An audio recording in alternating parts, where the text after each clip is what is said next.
It was very strange, and it was a wee bit over the top if you ask me. He was a little over dramatic about us crossing each other on the trail. Josh and I got a good chuckle out of that later. That dude needs to chill out a little bit. Relax. You're fine. Anyways, at the end of the staircase, there was some amazing raspberry bushes. Hey, James, want some raspberries I picked up at the store? No, of course I don't. Hey, James, want some raspberries you can pick right off the bush in the wild and eat them? Oh, of course I do. Get out of my way. I need these raspberries. Funny how suddenly the act of picking them myself off a tree and eating them seems so much more enticing. Almost like I'm getting away with something. After the staircase, we were in the coal and back on the level ground for a long woods walk out to JBL and then back to the garden. Shortly before we were at JBL, we crossed a river and we decided to stop for a few minutes and pump some water as we were both almost out and wanted some for the walk out. So we stopped and grabbed our pumps and filled our Nalgene's up with nice river water. It took about 20 minutes or so. And then as we got to JBL a few minutes later, we saw a water spigot. Well, that would have saved us a good 19 minutes. Too bad we didn't know about that bad boy earlier. But now we have some delicious Adirondack river water, which is always tasty. So we obviously made it to JBL and we continued a nice fast pace winding through the woods heading back to the Phelps Trail towards the garden. Since it was a Sunday afternoon, Josh and I decided to make a bet on the way back. The bet was, will there be more or less than 15 people coming down the trail towards JBL from the garden? Remember, it's Sunday afternoon. I bet more, Josh bet less. Loser buys China City Chinese that we plan to eat on top of Big Slide when I hit number 46. It was like a little thing we decided to do. Sweeping declaration number 2 this episode, China City in Lake Placid, New York is the best Chinese on planet Earth. Fact. In case you weren't aware. So we keep walking for a good 10 minutes and not a soul passed us. So I'm thinking, of course, it's Sunday afternoon, no one's coming in here at this point. Then a few hikers passed us, a few more started trickling in. So I'm thinking, okay, maybe we'll get to 15 actually. Meanwhile, Josh is still very confident that we will not. And then boom. Here comes a group of about 12 teenage boys coming down the trail for an exciting couple of days at JBL. And the winner by knockout is James Appleton. So as we pass this group of boys, I thanked them for winning me some free Chinese food. And whether Josh made good on that bet or not, you'll have to listen to the final episode to see. So we made it back to the garden trailhead and signed out at 2:55 p.m., totaling our day at 11 hours and 10 minutes.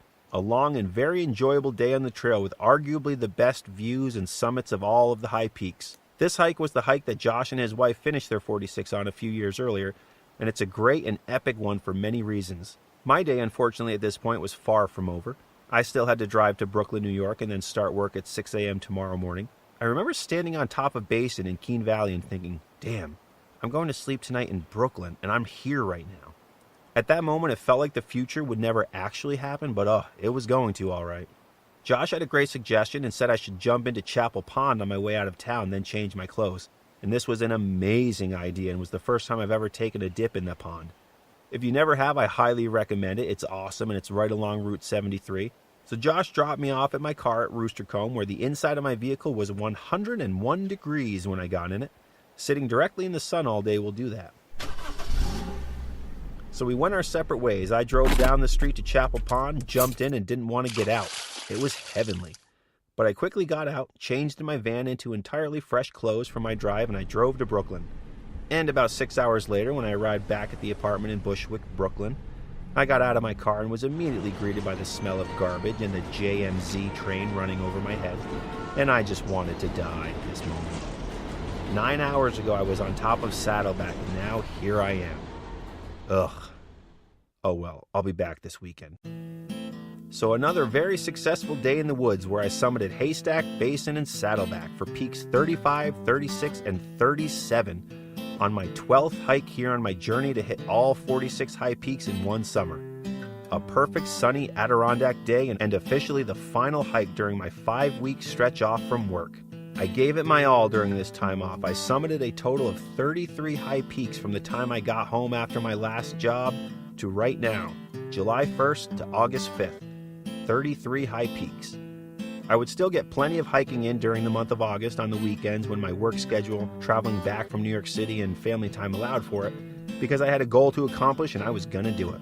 Next time on 46 of 46, after begging Josh to hike this range with me and him ignoring my cries, I had to suck it up and go at it alone again. The Santanoni Range was up next, and despite its reputation and its remoteness, I was going for it solo.